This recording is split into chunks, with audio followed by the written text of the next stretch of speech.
ಓಂ ಶ್ರೀ ಗುರು ಬಸವಲಿಂಗಾಯ ನಮಃ. ಸರ್ವರಿಗೂ ಶರಣು ಶರಣ. ಹುಟ್ಟು ಗುಣಗಳು ಅಂತ ಇದ್ದಾವೆ. ಸಿಗ್ಮಂಡ್ ಫ್ರಾಯ್ಡ್ 14 ಹುಟ್ಟು ಗುಣಗಳನ್ನ ಗುರುತಿಸ್ತಾನೆ. ಆದ್ರೆ ಅವು ಇನ್ನೂ ಜಾಸ್ತಿನೂ ಇರಬಹುದು. ಮುಖ್ಯವಾಗಿ 14 ಹುಟ್ಟು ಗುಣಗಳು. ಹುಟ್ಟು ಗುಣಗಳು ಅಂದ್ರೆ ಹೆಂಗ್ ಗೊತ್ತಾ ನಿಮಗೆ? ಸುಲಭವಾಗಿದೆ ಅಲ್ಲ, ಅದನ್ನೇ ಹೇಳ್ತಾ ಇದೆ. ಏನು ಹುಟ್ಟು ಗುಣಗಳಂದ್ರೆ?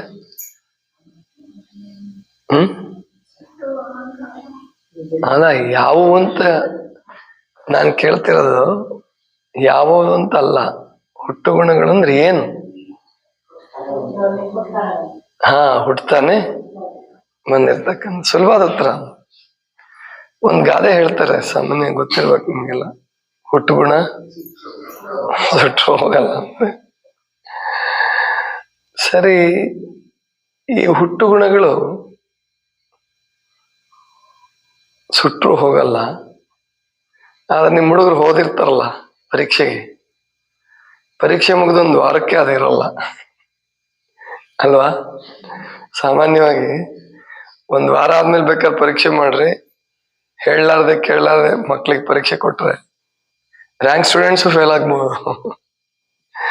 ಅಂದ್ರೆ ಇದು ಕಲಿತ ಗುಣಗಳಿವೆಲ್ಲ. ಓದೋದಾಗ್ಲಿ, ಮತ್ತೊಂದಾಗ್ಲಿ, ಅವು ಕೂಡ ಉಳಿತವೆ, ಉಳಿಯೋದೇ ಇಲ್ಲ ಅಂತಲ್ಲ. ಆದ್ರೆ ಹುಟ್ಟು ಗುಣಗಳು ಮಾತ್ರ ಅದು ಸಾಯೋ ತನಕ ನಮ್ ಜೊತೆ ಇರ್ತವೆ.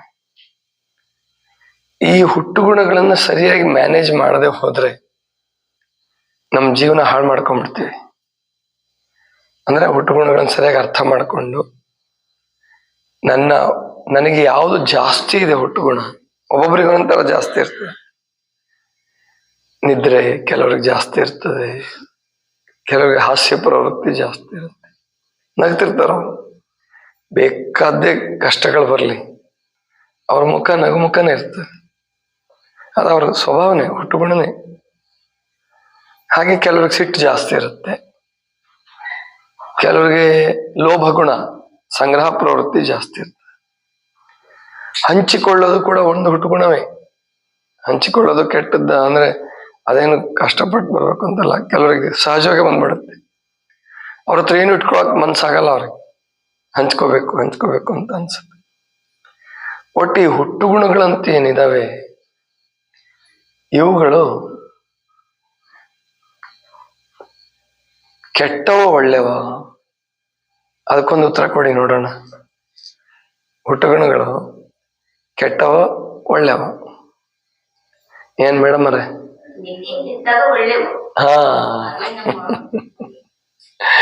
ನೋಡ್ರಿ, ಅವ್ರ ಎಕನಾಮಿಕ್ಸ್ ಮೇಡಮ್ ಅವರು.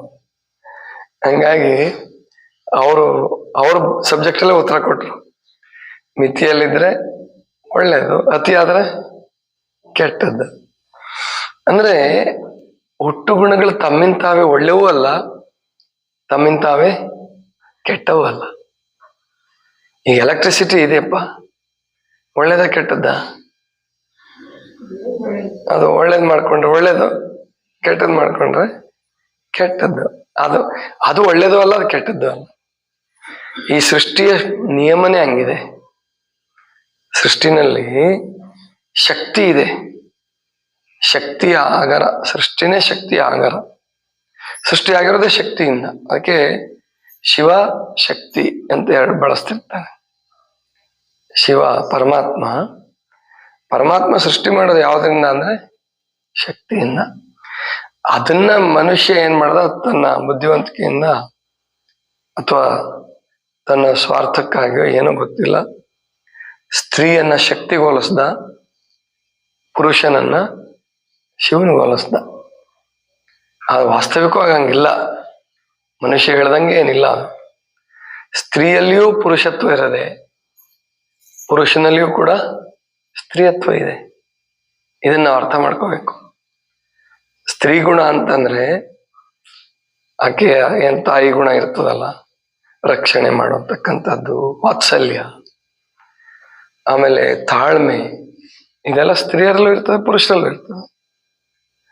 ಹಾಗೆ ಧೈರ್ಯ, ಗಡಸುತನ, ಇದು ಸ್ತ್ರೀಯಲ್ಲೂ ಇರುತ್ತೆ, ಪುರುಷನಲ್ಲೂ ಇರುತ್ತೆ. ಗೆರೆ ಕೊರೆದ್ಬಿಟ್ಟು ಪುರುಷನ ಗುಣಗಳು ಸ್ತ್ರೀಯ ಗುಣಗಳು ಅಂತ ಹೇಳಕ್ಕಾಗಲ್ಲ.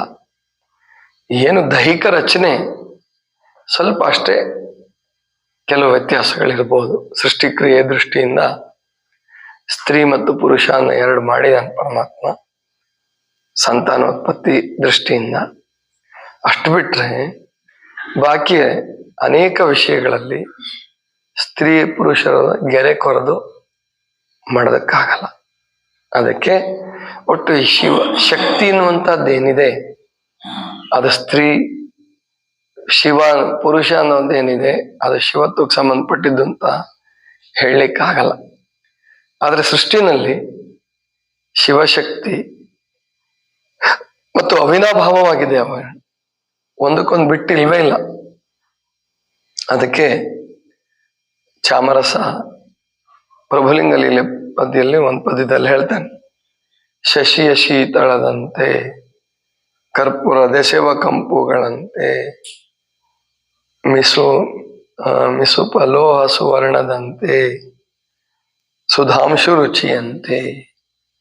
ಅಂದ್ರೆ ಹೇಗೆ ಬೆಳದಿಂಗಳು ಮತ್ತು ಚಂದ್ರ ಬೇರೆ ಮಾಡ್ಲಿಕ್ಕೆ ಬರಲ್ಲ. ಚಂದ್ರ ಇದ್ರೆ ಬೆಳದಿಂಗಳು, ಬೆಳದಿಂಗಳಿದ್ರೆ ಚಂದ್ರ. ಶಶಿಯ ಶೀತಳದಂತೆ ಕರ್ಪೂರ ದೆಸೆವ ಕಂಪುಗಳಂತೆ. ಕರ್ಪೂರ ಮತ್ತು ಕಂಪು ಸುವಾಸನೆ.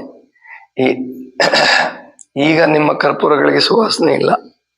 ಅಂದ್ರೆ ಹೆಚ್ಚಾಗಿ ನೀವು ದೇವ್ರಿಗೆ ಹಚ್ಚತಕ್ಕಂಥ ಕರ್ಪೂರ ಅದು ಇದ್ರದ್ದು, ಯಾವ್ದ್ರದ್ದು, ಪೆಟ್ರೋಲಿಯಂ ಪ್ರಾಡಕ್ಟ್. ಅದು ಪೆಟ್ರೋಲಿಯಂ ಪ್ರಾಡಕ್ಟ್ ಅಲ್ಲಿ ಒಂದು ಬೈ ಪ್ರಾಡಕ್ಟ್.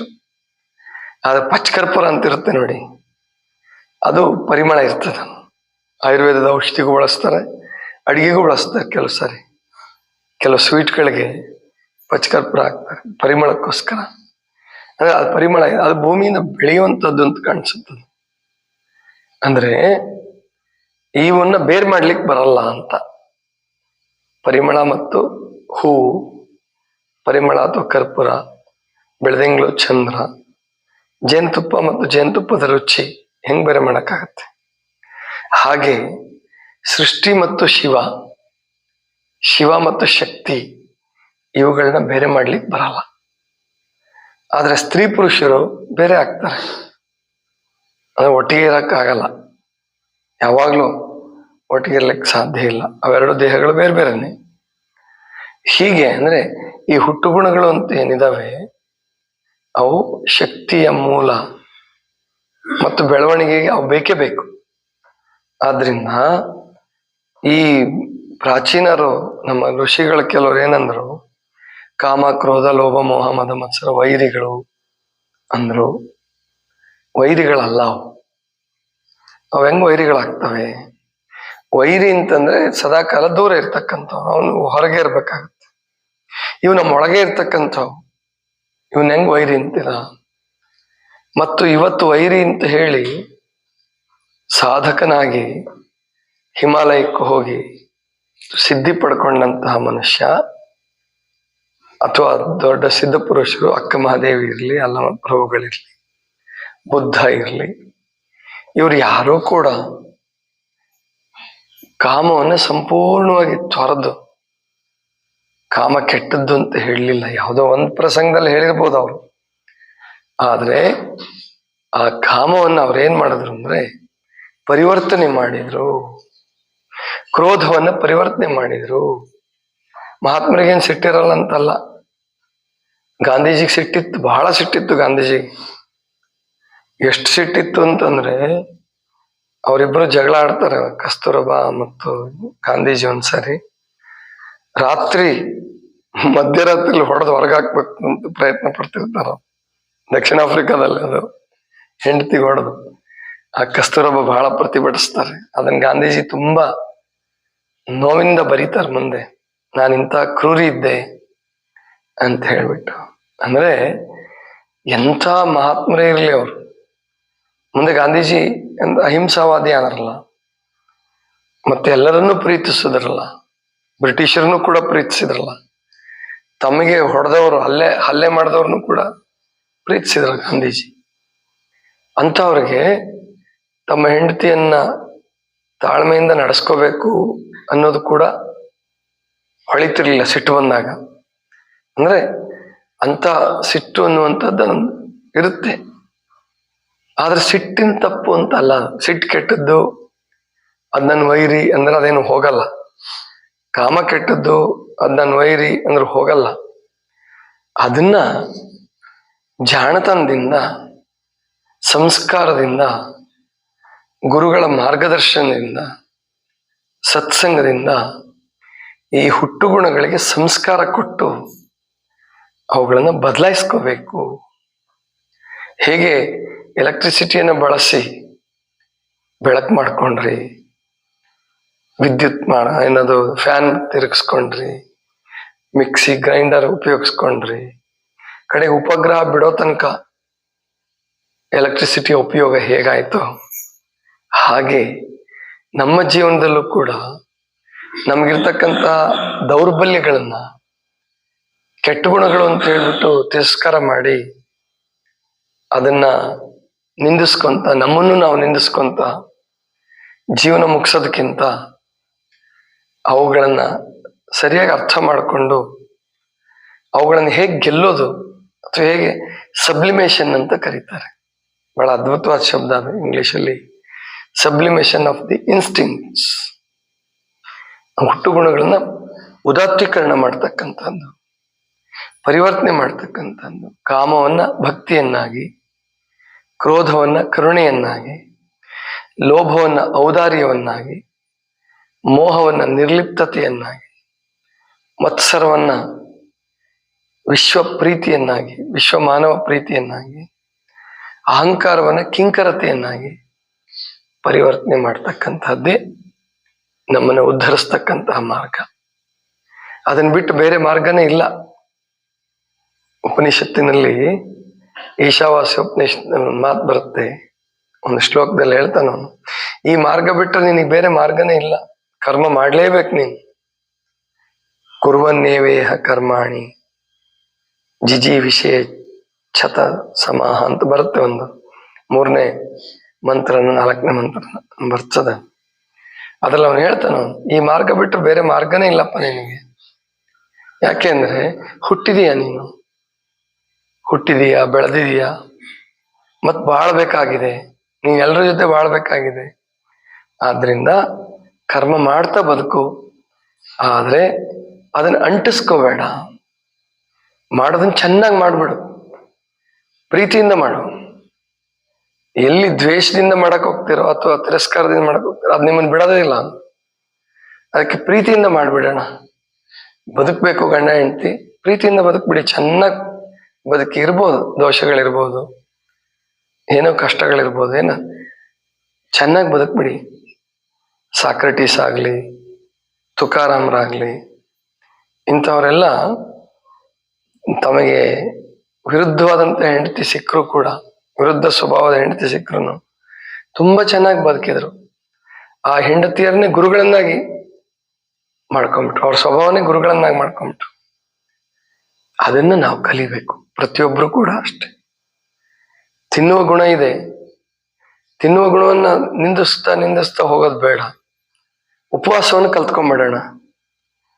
ತಿನ್ನೋದಕ್ಕೆ ತಪ್ಪಲ್ಲ, ತಿನ್ನೋದ್ ಗುಣ ಬರಲಿ, ತಿನ್ನೋಣ, ಆದರೆ ಬಿಡೋದನ್ನು ಕೂಡ ಕಲ್ತಿರ್ಬೇಕಲ್ಲ. ಇದೇ ಈ ಜಗತ್ತಿನಲ್ಲಿ ಚೆನ್ನಾಗಿ ಬದುಕುವುದಕ್ಕೆ ಇರ್ತಕ್ಕಂತಹ ಮಾರ್ಗ. ಇದಿಷ್ಟು ಇವತ್ತಿನ ಚಿಂತನ. ಸರ್ವರಿಗೂ ಶರಣು ಶರಣ.